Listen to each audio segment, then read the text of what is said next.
I'm Carl Burke. I'm with Mid-South Lighting. We're located here on Sycamore Dairy Road in Fayetteville.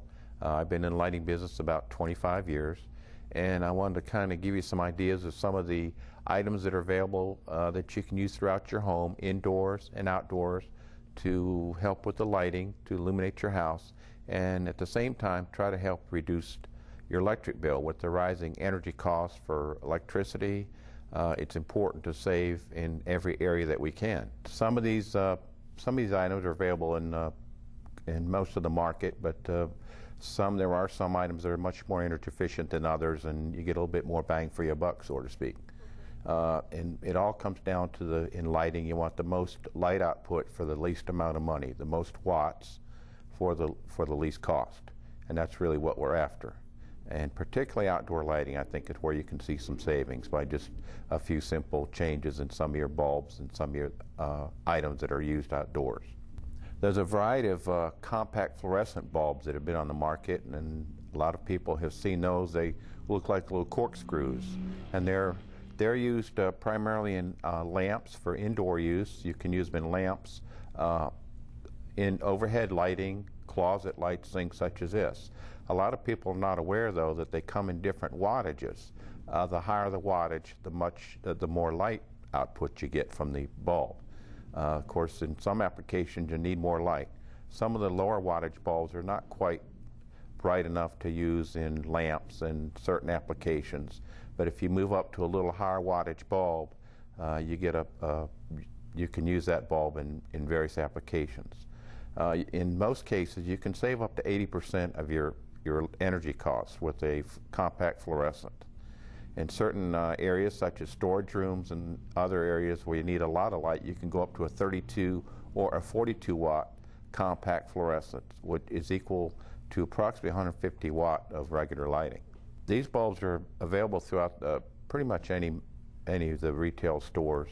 Another advantage, of course, is the life of these bulbs. Their average rated life on most of your compact fluorescents is 10,000 burning hours, and that's considerably higher than an incandescent light bulb. Most incandescent bulbs are rated approximately 2,000 burning hours.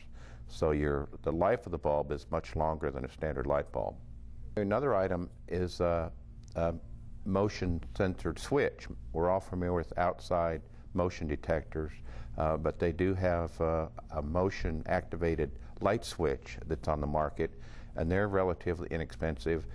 The nice feature about these is if you have a laundry room or a playroom or a closet where the children tend to go in, turn the light on and forget to turn the light off. These are quite nice because they automatically turn the light off, and they can be adjusted. You can adjust the time on them from 1 minute to 30 minutes before the light goes out. And as long as there's motion in the room, they'll continue to keep the lights on. In the area of outdoor lighting, there's some new items on the market, and a lot of us are familiar with the little solar lights that are used. These have not really become that energy efficient. Generally, a solar light does not have a large enough storage facility to make a light burn very long or very bright. There are some larger sizes that are nice for around steps or walkway areas, but generally solar lights are not big enough and don't have a big enough storage facility to do a large amount of lighting for a large area for a very large amount of time. The other area for outdoor lighting is, as I mentioned, motion lights, and we're all familiar with motion lights. These are very energy efficient because they only come on when you need them and go off when they're not needed. It's a good security item for around your home.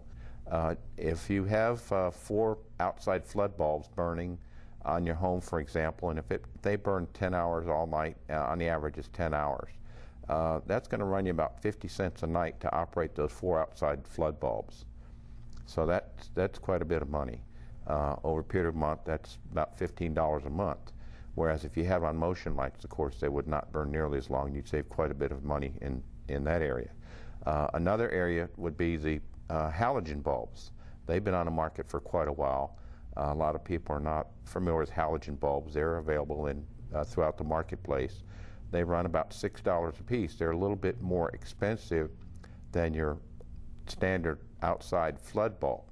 But again, halogen bulb like the compact fluorescents, they have a longer life. It's not nearly as long, but they do burn longer than a regular outside flood bulb. And the other thing is you can get much more light for less wattage, for less power.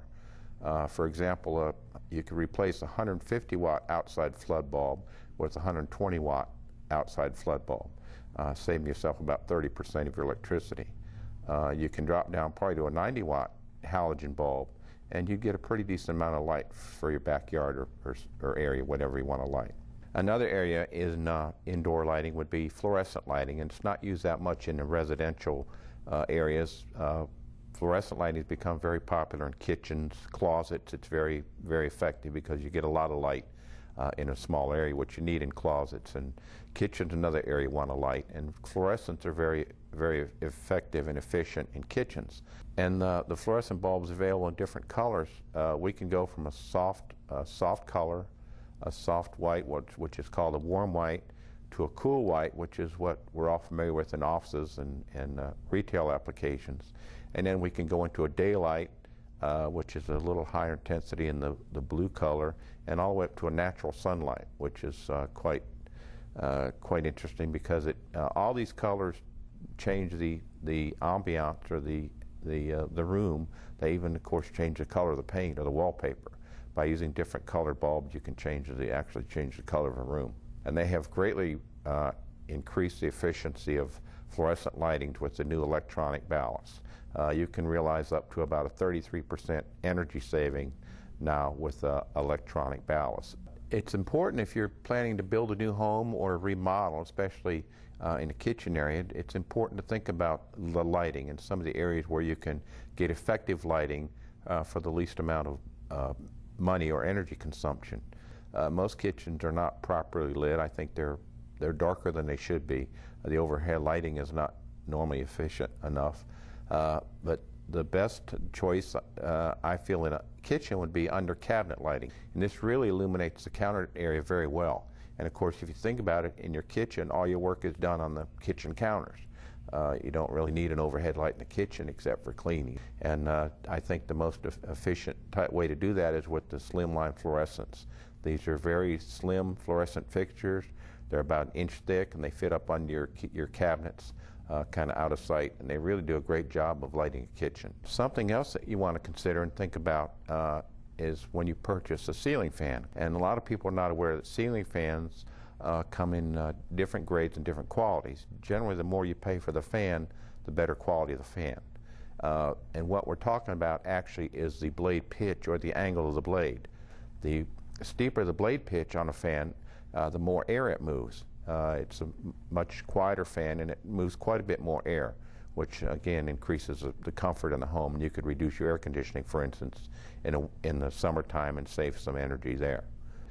If any of the viewing audience has any questions or anything they'd like some information on, please don't hesitate to call us. We've been doing this for a long time, and we're quite happy to help them with any questions they have.